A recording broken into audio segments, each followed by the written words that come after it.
I'm delighted to welcome you all today. The sun is out. That makes me very happy. And I'm also delighted to introduce you to David Cobb, who's a people's lawyer and has sued corporate polluters, lobbied elected officials, run for public office, including, I think, for president with the Green Party. Is that right, David? That's And he's correct. been, yeah, and he's been arrested for nonviolent civil disobedience. That's quite a resume. He serves as advancement manager for the Wiyot Tribe's Dishgamu Community Land Trust and is co-coordinator of the U.S. Solidarity Economy Network. He ran for Attorney General of Texas in 2002, pledging to revoke the charters of corporations that routinely violate the law. In 2004, he was the Green Party nominee for president, and his demands for recounts in multiple states helped to launch the election integrity movement that ended electronic black box voting systems. He co-founded Move to Amend and co-authored a proposed constitutional amendment to abolish the doctrine of corporate personhood. In 2016, he served as campaign manager for the Jill Stein Agama, don't know which, a Baraka presidential campaign. So here goes. David, it's all yours. Hawatlo, and thank you, Jane, for that introduction and welcome, everybody. In this capacity, I am coming to you and speaking as an employee of the Wiyot Tribe. I am not an enrollee or citizen of the Wiyot Tribe, but I am an employee. Michelle Vassal, Wiyot Tribal Administrator, and I helped to create a cutting-edge new community land trust called Dishgamu Humboldt. And that's what we'll be talking about today. And I want to start before I do the presentation to invite folks, if there are comments or questions, to please use the chat. I'll ask Aaron and Jane to be really watching that, and they're empowered to interrupt and stop, and we can have discourse as we go. But I do have a slide presentation that I'll share. I do, before this presentation, want to begin by sharing that I am a guest on Wiyot ancestral territory. And my mama and my papa, uh, grandparents in Southern, they taught me how to be a good guest to and with humans. And so if any of you ever invite me to dinner or lunch and I come to your home, I will help to wash the dishes because that's how they raised me. But what I realize, and I say this candidly, but with great sadness, I was not taught how to be a good guest with and to land. I was not taught to think about being a guest and sharing space with bears and salmon and other animals and wildlife. Again, I'm a mama's boy, y'all. And so it pains me to say it. My mama raised me to be a good person, but she didn't know what she didn't know. And I myself am on a learning journey. And I want to acknowledge that as a guest on Wiyot ancestral territory, I am learning how to be a good guest with and to land. And I want to invite others onto that same learning journey with me. And so now I will share my screen and you should be looking at the Dishgamu Humboldt Community Land Trust, restoring balance and abundance to Wiyot ancestral territory. Hawatlo means hello. Please note the logo at the top right is the Wiyot tribe's insignia. And what you're looking at in the heart is the logo specifically for the Dishgamu Humboldt Community Land Trust. It's a heart because Dishgamu means love in Salat-Luk. Salat-Luk being the traditional language of the Wiyot people. And our community land trust is the first of its kind anywhere in the country that operates both as a traditional nonprofit community land trust around both affordable housing and the environmental and cultural restoration work, but we also do workforce development.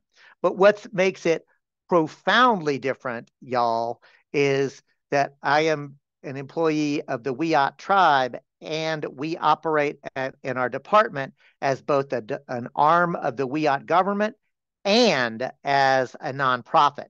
And that's because the Wiyot tribe is a federally recognized tribe and is able to do so. So if you want to follow up with me, I am, again, the advancement manager. My task is to look for opportunities to partner with both individuals and other agencies around land back in Wiyot ancestral territory. My direct supervisor is Carrie Tully. Some of you may recognize Carrie from her former role with Save California Salmon, and Michelle Vassell serves as the tribal administrator for the Wiyot tribe. I'll be talking about our story, our vision, our mission, and our values. It's all around the rivers, roots, ocean, river, and stone. And I'll do this because I think it's important to set the context. And that is that the Wiyot people have stewarded this land since time immemorial. And Wiyot ancestral territory goes from Little River in the north, Little River being just north of McKinleyville, all the way down south to Sakayuit, what we now know as Bear River Ridge. Others of you may recognize that ridge or range as just south of Rio Dell and Scotia, but also all the way from the Pacific Ocean up to Berry Summit in the northeast and Chalk Mountain in the southeast. So Wiyot ancestral territory is actually quite large. And the Wiyot people were living in balance with the natural environment and with life itself before settler colonialism. In 1849, the gold rush begins and white settlements begin in Humboldt Bay. Many of you will know that in 1860, at the site of Tuluwat Island, the cosmological center of the universe and the birthplace of the Wiyot people, there was an infamous massacre. It was actually, there were a series of massacres over that time period, but the Tuluwat Island massacre was the first and probably largest, which initiated a period of active genocidal attempts at the Wiyot people. And the Wiyot people went from about 2,000 to 200 over the course of that time period. Immediately thereafter, a forced relocation of the remaining Wiyot people began, further reducing their population all the way down to about 100. Then in 1908, a reservation was established on Table Bluff. In 1961, the state of California enacted a Rancheria Act, which terminated the legal status of both the Wiyot tribe and multiple other tribes.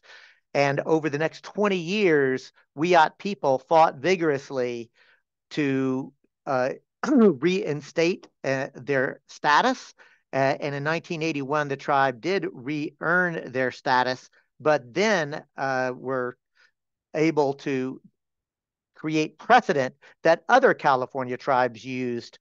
And once again, the Wiyot tribe being at the tip of the spear, which then culminated in the next step on this particular timeline, which is the return of Tuluwat.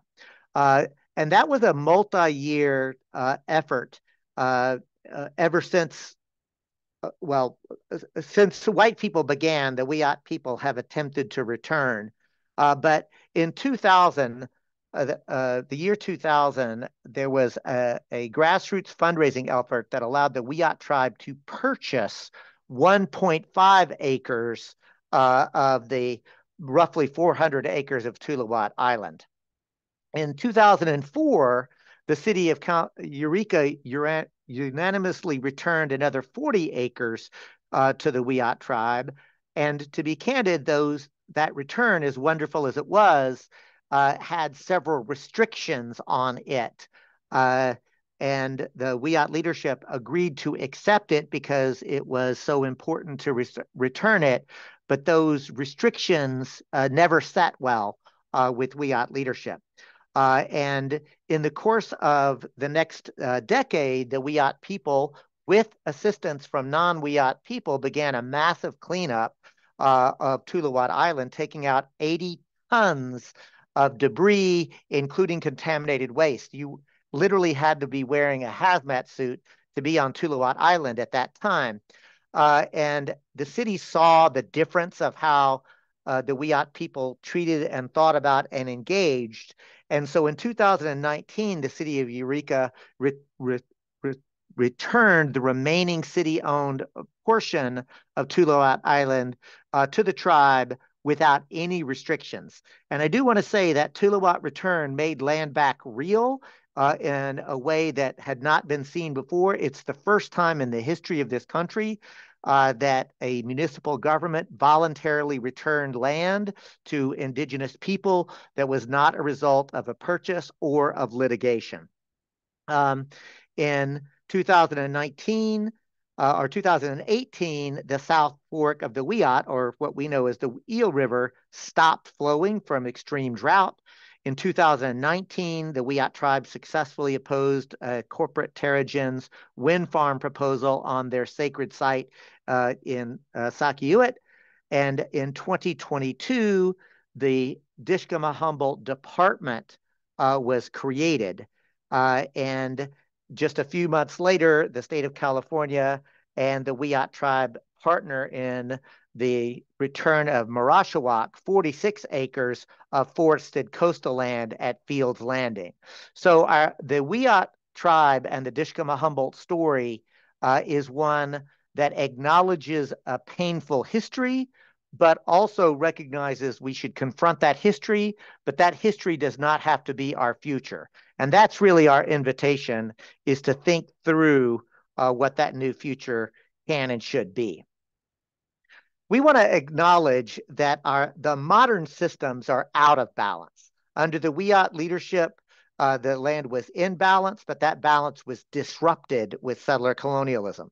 It started with the gold rush, but it's intensified through decades of multiple extractive practices around timber, fishing, and even water diversion. This has left our region facing not only economic decline, but also environmental threats such as sea level rise, wildfires, and others. We recognize at Dishgamu Humboldt that this imbalance is both systemic and structural. Our social, political, and economic institutions are fundamentally racist, sexist, and class oppressive, and extractive economy is incentivizing the destruction of our ecosystem, creating widespread suffering for both people, plants, and animals. To be candid, y'all, we are not being good stewards of the land.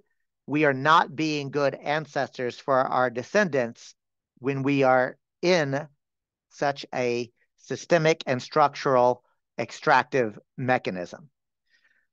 So restoring balance can begin by restoring Wiyot land. The Wiyot tribe has already demonstrated how land return can restore balance. I mentioned the land return in Tuluwat. Should also say that the Tuluwat return also culminated with the Wiyot tribe being the first tribe to receive a site reuse award from the Environmental Protection Agency because of the stellar work of the cleanup of Tuluwat Island. So, and I mentioned Marashawak, which is 46 acres just at Fields Landing. And the point is that the Wiyot tribe is working with both other native tribes, but also non-native peoples to show how we can exist in right relationship to the land and with each other. The point is that this is a story of healing trauma. As a community land trust, land is at the center of everything we do. And by using a community land trust model, we can maintain Wiyot ownership of their ancestral territory, remove land from the speculative market, and utilize that land in ways that build both community and individual wealth and health. So you'll see we do both mixed use multifamily housing. We're exploring the creation of limited equity cooperatives and cooperative businesses. We're also imagining individual homes as well as ecological and cultural restoration. Again, land back is at the very center of that heart that you're looking at. And in addition to the land back, the land might be used for affordable housing. It might be used for regenerative economic development under the tribal council direction. It might be used for workforce development. But the point is that to think about land in a different way, not merely as a commodity, but to be in right relationship with land itself. So the next slide that I want to share with folks is a map of basically where our current projects are. I want you to take a look and see the light blue bubbles are where we have projects underway. They're in McKinleyville, they're in Arcata, there are multiple in Eureka, but they're also at Table Bluff, they're in Lolita, they're in Hydesville, they're in Ferndale. The reality is, in a very short year and a half, this department has successfully begun multiple projects, and 3 of those in the darker blue in Bayside, Marashawak, and Hydesville are actually already completed. So how we do our work is sometimes through private land return, working with Wiyot tribal leaders and those people who might want to simply return land that they now hold in fee simple. For example, in 2022, we received a donation of 8 acres in Hydesville. The donor is going to continue to live on that site for the remainder of their life. That's one of 3 different private donors already returned to the tribe for a total of 10.5 acres. Again, one is in Bayside. There's another, they are spread around. And if anybody is interested, reach out to me and I can help walk folks through. If you have land that you'd like to return, we can do that. That's private land back. But we also do public land back projects where we partner with either the state of California or with the federal government, or increasingly with municipal or county government.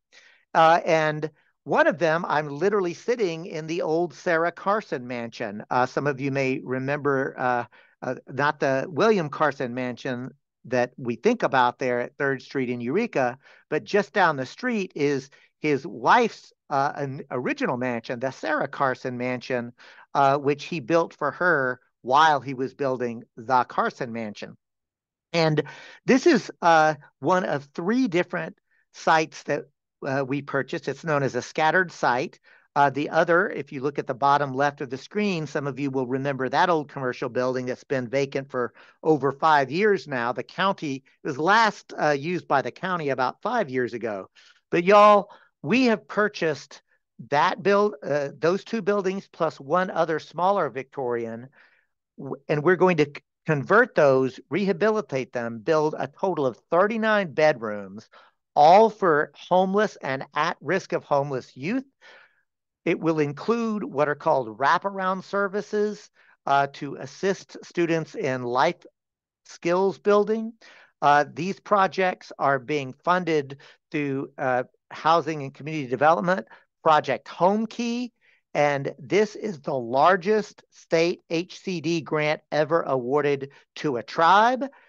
But wait, there's more, because some of you may know that the Wiyot Tribe has been awarded the bid for the development of yet more affordable housing by the city of Eureka for surplus city parking lots.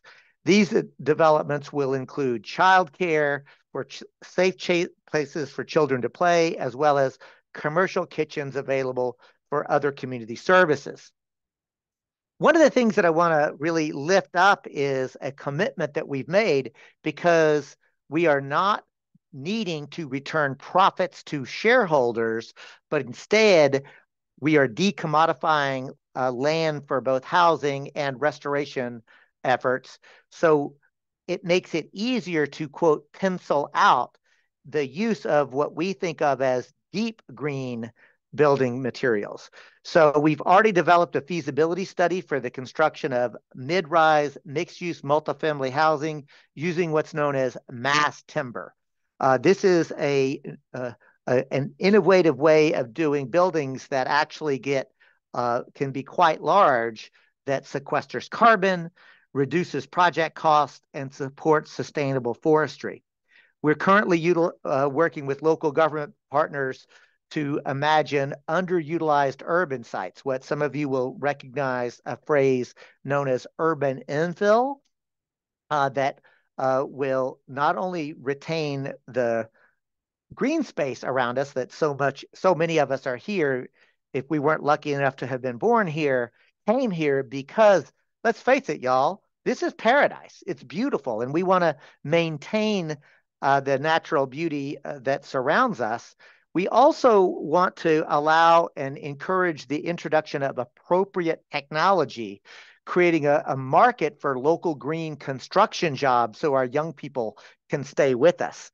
So that green construction is one of the reasons that the Wiyot Tribe was a recipient of the statewide California Resilience Challenge, and we've literally developed a resilient housing communities guide for best practices in resilience planning, the deep green construction I've described, as well as different community housing models for our projects. Some of you may have seen me or my colleagues out in the community at the farmers market or Arts Alive or other places, where we are literally playing a game where we actually encourage people to give us feedback on what kind of housing they'd like to see, what kinds of things are important. And I'll let folks know that's actually a community engagement study and survey cleverly designed as a game to increase the amount of participation. And what we found is that when we just ask a typical survey with a piece of paper and ask questions, it can be very difficult to get people to engage. But when we play our game, people will stay 5, 10, sometimes up to 15, 20 minutes with us having conversation about we call it solving the housing puzzle. And again, it's a game, and it's actually quite fun. If anybody knows of places where we might play that game, again, reach out to me. The next part about keeping our rivers flowing is really to think about how we do both community engagement through education, organizing visibility, like this presentation to OLLI, for example. But we're also engaged in both fundraising and capacity building with both tribal departments and governments and non-native peoples in strategic partnership to accomplish the mission of affordable housing and restoration ecology and workforce development. So the next part really is just about how we do those things. But I want to conclude with this, a genuine invitation to you. If, like me, you're a guest on Wiyot ancestral territory, you can partner with us by, if you're able, to participate in land return by donating or deeding your land. You can give tribes access to land that you want to still own through a cultural or conservation easement. Or you can give money directly to support the cost of land return and pre-development planning. If you want, you can work with me and I'll help you walk through what a tax-deductible donation would look like. You could become a capital partner for a specific development. We're engaged now in building out what the financiers called integrated capital decks. You can help provide capacity building and resources for staffing or access to experts. The point is that what we're interested in doing is helping to return. Here, I'll conclude with this. This slide, and I'm going to leave it up long enough. My email address, if any of the things that I've said really inspire you and make you want to go a little deeper, you can reach me at david@wiyot.us. I would be your first point of contact, and I would be honored to engage folks. Again, the email david@wiyot.us. And now I will stop sharing and just open it up for any discussion. And I don't know if there's been any discussion in the chat, but I would welcome hearing feedback, questions, or comments. And with that, I think, Jane, I'll turn it to you to ask for some help here. I would love to invite you to ask questions. Raise your hand if you'd like, or put a comment in chat.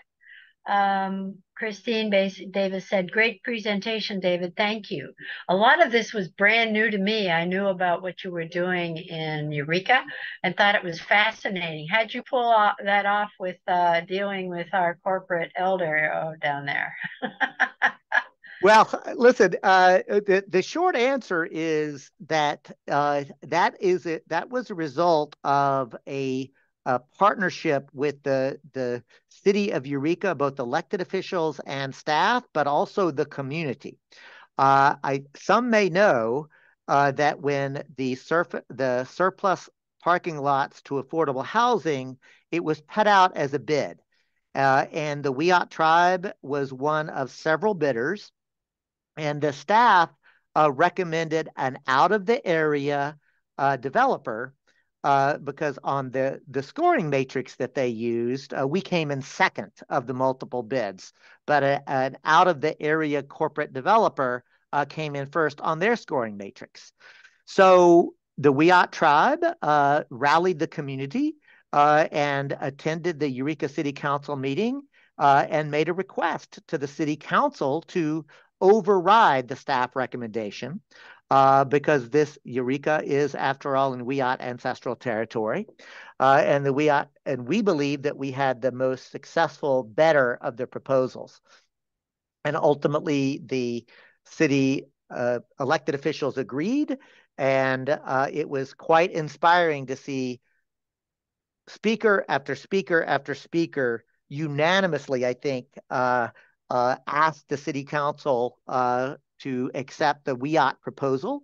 It was a political decision, to be sure, but it was a decision based on, we believe confidently, that we had the better proposal.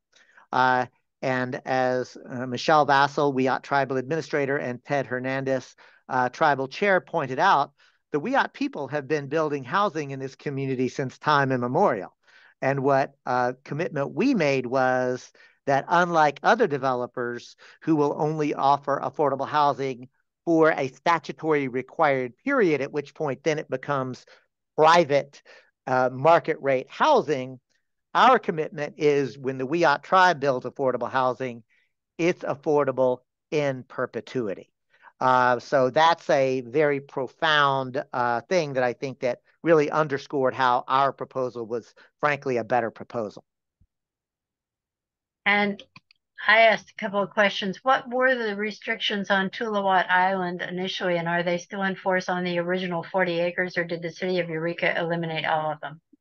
It's a great question, Jane, and thanks for asking it. Most of the restrictions had to do with no particular type of development, following environmental laws, and the one that I think really needs to be named was a prohibition against building a casino, which I think, first of all, it's Tuluwat Island. Just the physics of a casino there would be virtually impossible. But I also want to point out that this is sacred land. And to ask the Wiyot people to pledge not to build a casino on their own sacred land really fails to understand who the Wiyot people are, what the worldview of the Wiyot people is and has been since time immemorial. So as far as I know, those restrictions, I think, are still, quote, running with the land. But the point I want to make, Jane, is that there was a fundamental shift in how I think the city of Eureka, both staff and elected officials, began to think about that partnership, and it changed. And I've said it before, and I want to say it again, that the horrors of the past, after the Tuluwat massacre, there was a San Francisco reporter who happened to be in our community when that happened. So that reporter told the story, and it made headlines not just across the Bay Area of San Francisco, Oakland, but across this country and in the world. Eureka became known as Murderville. The description was that the Bay turned red with blood, and it was a horrific past. But the point is that past, if we confront it courageously, it does not have to be our future. There is an opportunity for redemption.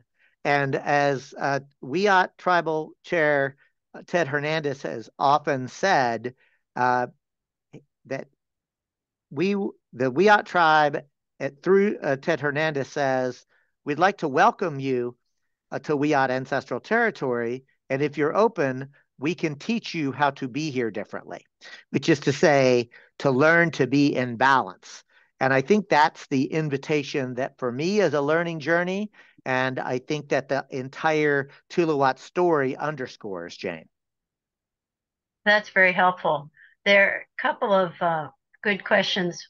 Elizabeth Morrison basically says, thank you for the presentation. Could you mention the Wiyot honor tax? I take Oh, credit for paying my property tax to the Wiyot when Humboldt County property taxes are due. Yes, you still have to pay Humboldt County, but it seems only right to pay the people the land actually belongs to as well. Elizabeth, thank you so much for lifting that up. And if folks don't know, I want to share, as Elizabeth just shared, the Wiyot honor tax is a tax. It's not a philanthropic charitable donation. It is an invitation to acknowledge the sovereignty of the Wiyot people and to pay a tax of whatever amount you choose to spend to the Wiyot people directly. And this is important for a number of reasons. One, on a very practical way, remember that most governments make most of their money through their taxing authority, taxing either land or business transactions and so forth. The Wiyot tribe does not have the ability to do that. So by paying an honor tax, you're giving a level of sovereignty and practical assistance to the Wiyot people financially. How do And you the do other, you literally, I'll drop Elizabeth and I also pay an honor tax, and it literally is just you can choose how much and when.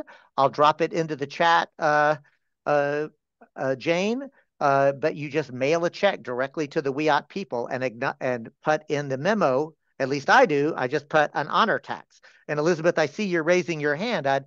Before I turn to you, I want to invite you to say a little bit more, but I also want to lift up the Seventh Generation Fund for Indigenous Development, who are the folks who they're not Wiyot people, right? It's a national group. They were based in Arcata at the time. I think their offices have moved to McKinleyville, but they started the honor tax to pay to the Wiyot people. Chris Peterson is Yurok. Tia Peterson is Apache, I believe. But they paid the honor tax originally and started it. And then others of us tried to lift it up to recognize the sovereignty of the Wiyot people. Elizabeth, I'd invite you, since you brought it up, to share your thoughts. Oh, yeah, thank you. I just wanted to say it's easy to do. On the Wiyot website, there's a little place that says Wiyot honor tax, and there's a form you can send in. I stopped sending in a form. I just send the money because I think they must know after some time. But anyway, there is a form there for that. And I think it's just a really good idea to do. That's all I wanted to say. Thank you for that. And Elizabeth, what I wanted to share was, what excited me about the honor tax was the fact is that, I remember being a student at the beginning of the movement for reparations for the descendants of enslaved Africans. And as a young student in the 1980s, the ask of that movement was to lobby your elected official in Congress to support Representative John Conyers' bill to just study reparations. Well, y'all, I lived in rural Texas, and I knew my congressperson was a right-wing who was never going to support that.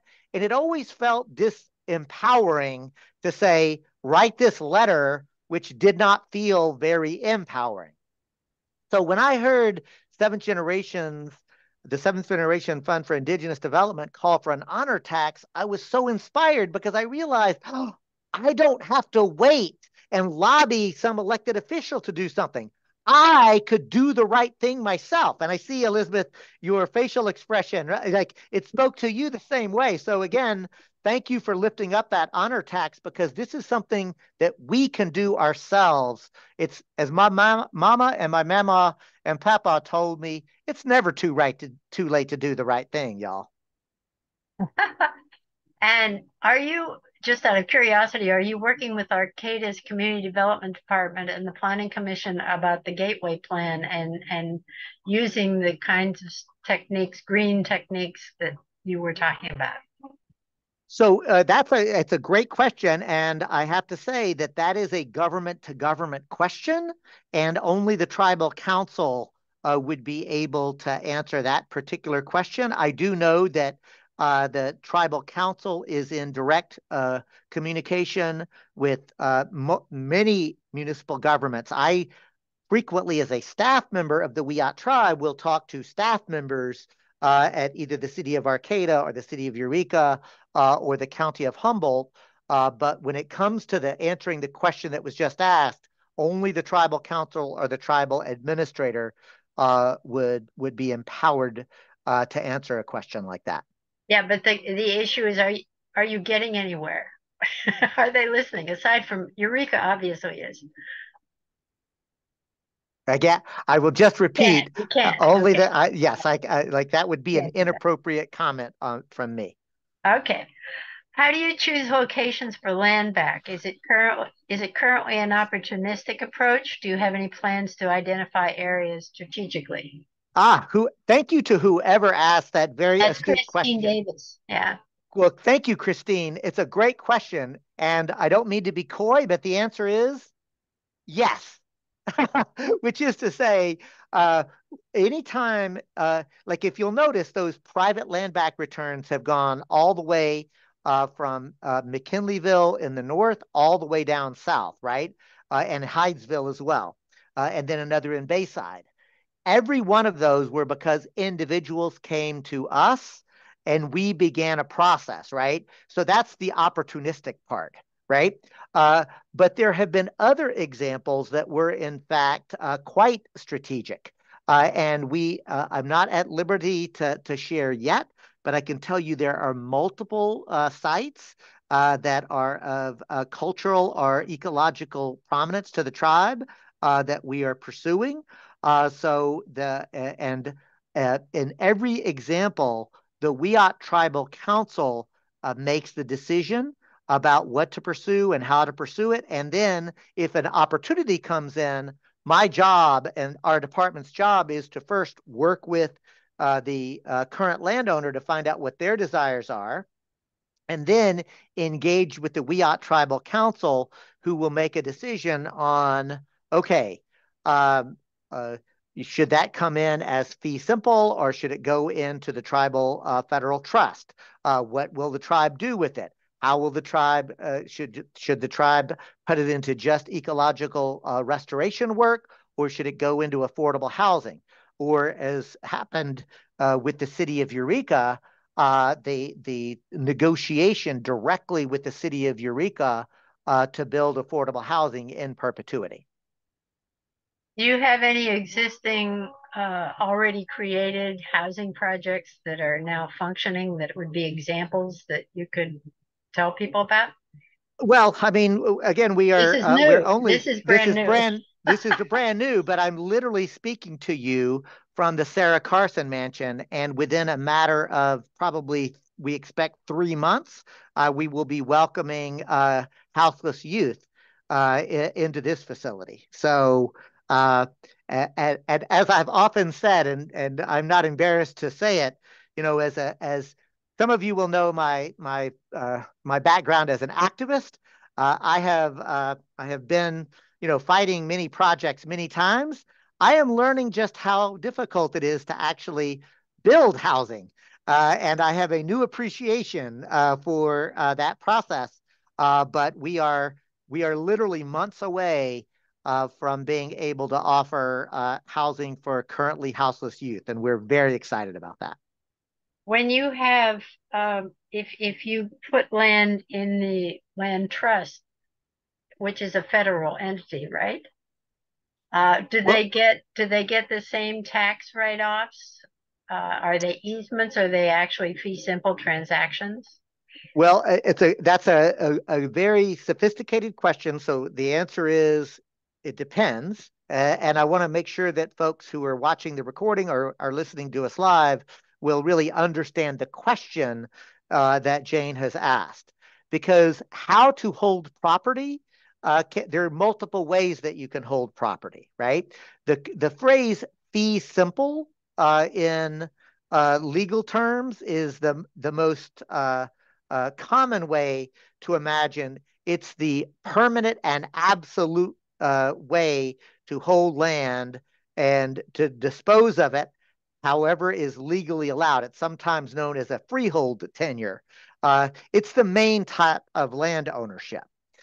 But the Wiyot tribe can hold land in fee simple as the tribe. But the Wiyot tribe, as a federally recognized tribe, can also hold land in what's known as federal trust, which means that the federal government actually has the title, but is required under law to hold it in trust of and to benefit the Wiyot people. And the Wiyot Tribal Council then has the authority to make decisions on the land.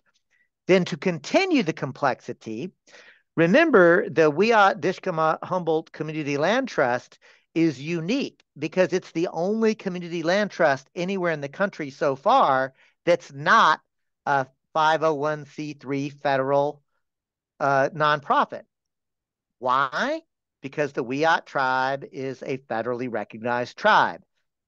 And I want to acknowledge that I still remember a year and a half ago, when I was at the time the executive director of a nonprofit I founded called Cooperation Humboldt. Michelle Vassell, the Wiyot Tribal Administrator, we were thinking about doing this community land trust, and I was very proud of myself, Jane, because I had this idea that, okay, well, of course it has to be a C3 because all land trusts are C3s, but what we can do is say, of the 7 members of the board of directors, let's have the Wiyot Tribal Council have the authority in perpetuity to appoint whoever will be on 4 of those seats. And then my idea was then we'll have one of the seats held by the board of directors of Cooperation Humboldt. We'll have another held maybe by Humboldt Area Foundation, and then the last seat could be held by impact investors. So the idea was 4 to 1 to 1 to 1 to really make sure that it's indigenous led in perpetuity. And I was so proud of myself. I thought, wow, I'm really thinking cleverly and creatively as a lawyer. And then Michelle called me about a year and a half ago, and she said, David, I know what to do. You should quit your job and come to work for the tribe. And we'll create a new entity called a component unit of the tribe. And it'll be both a nonprofit, but also an arm of government. And I still remember saying to Michelle, that's really clever and creative thinking, and that'll get you an A on a law school exam for creative thinking, but I literally don't know if that's allowed under law. And so let me research it. And y'all, I researched it, and here's what I found. I couldn't find anybody who's done what Michelle was proposing. But I also couldn't find any prohibition under Indian law or federal tax law or anywhere else. So I went next to the Sustainable Economies Law Center, a nonprofit who does work helping community land trusts. They researched it. You know what they found? Nothing. They said, David, Michelle, we can't find anybody who's done what y'all are proposing, but we can't find any restriction. So I went to the UCLA Indigenous Law Clinic and law professors and asked them to research it. Everybody came to the same conclusion I did. Nobody could find anybody who's done this, but it seems like Michelle Vassell and the Wiyot tribe have come up with what we'll call a expansion of the sovereignty of the Wiyot people. And so this component unit of the tribe is actually making land back real for, again, both affordable housing and restoration, ecology, and cultural and ecological conservation easements. So the short answer is, look, the Wiyot Tribal Council decides how to hold title to any land. That we are a department of the tribe. We only do those things that we have been instructed by the council to pursue. And anytime I'm able to find an opportunity, my job immediately is to take it to my department director, who takes it to the tribal administrator, who takes it to the tribal council. Because this is, remember, a federally recognized tribal government. Okay, Bird, Thank you for that comprehensive explanation, and it's fantastic what you created. And after Bird asks her question, I want to know if this concept has gone to other tribes in other parts of the U.S. But let's let Bird ask her question. Bird, I apologize if you answered this. I had to step away a little earlier and missed some of your presentation, but I'm wondering, are you working with College of the Redwoods to develop classes and students who are learning to do all these things you're talking about right here? So thank you for the question, Bird. Again, this is I do know that the Wiyot Tribal Council and other departments are in communication with the College of the Redwoods. I can also, so again, that would be outside of my purview as the advancement manager for this particular department, but I do know and can confirm that the tribe does have very friendly relations with College of the Redwoods, including, for those of you who may not have been on that campus just before COVID, new signage welcoming students to Wiyot ancestral territory was unveiled, thanks under the leadership and direction of Keith Flamer there. So the answer is yes, but I can't speak directly to it because, again, it's not my department. Thank you. And so asking the question, is this model so new and this concept so new? Is it spreading like fire across the United States to the other tribes? Or is it I can novel? tell you, I can tell you that Michelle Vassal, the tribal administrator, Carrie Tully, the department director, and myself as advancement manager frequently have conversation with other tribes where we're sharing these ideas. So you'd have to ask the individual tribes how far the development is. So far, I have not heard of another one, not yet. And I will take this opportunity to share one of the things that we're really excited to say is that the Wiyot tribe has said we're only going to do development on Wiyot ancestral territory. Yeah. Oh, that's interesting. Okay. But other tribes in other places could do it on their ancestral territory. That might require them to move, of course. Annette asks, is there any chance of doing ecological restoration on forest, or what I could call restored as forest? And is that currently an land that is currently owned by the corporation or a corporation? So thank you for that question. Again, that would be the Wiyot Tribe's Natural Resources Department who does that work. And I do know that, again, the Wiyot Tribal Council is in conversation on multiple different tracts of land to specifically put land into restoration work and into easements. And one of the things that it gives me the opportunity to remind myself and everyone is that the indigenous worldview is to keep things in balance. And so that the Wiyot people have said, look, we can still do commerce, we can still build things, we can still have the things that we need in balance. It's about using appropriate technology. And so the question about forested land, that would go again, the Wiyot Tribal Council works with a different department for that kind of work. But I do know that those conversations are underway. And do you accept not just fee simple, but do you also accept easements like many others do? Yes, and again, the broad answer is yes, and each individual piece is a conversation that I have first with the landholder. If somebody has land that would like to create a cultural or conservation easement or a food easement for Wiyot people to harvest, etc., I would take that through the governmental process to the department director, then the tribal administrator, ultimately to the tribal council, and we would engage in a collaborative way to fulfill that need. Okay, and from Kay Escarda, thank you, David, and the tribe for your involvement in housing. Finally, as we, a community, are making some progress in the very difficult process of creating more housing. Keep up the great work. Thank you. But let me just react to that very quickly to say, thank you for the kind words, and to think about the fact that this is an opportunity to heal trauma. The trauma of the land itself, but also the generational trauma suffered by Wiyot people and us as non-Wiyot people. I mean, there's plenty of trauma to go around. This is an invitation to heal that trauma by working collaboratively together and to restore balance. So thank you for that comment.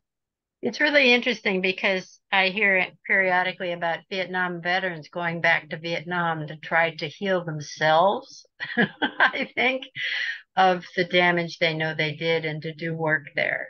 So this is a similar this is an analogy in many ways.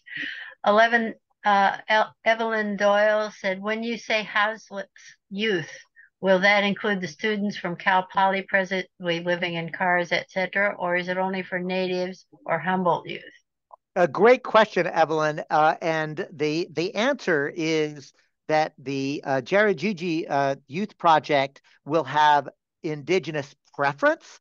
So of our 39 units, if there is an opening and there is an indigenous youth that's on the list at the CES, which is a process where we try to, like our community tracks houseless youth.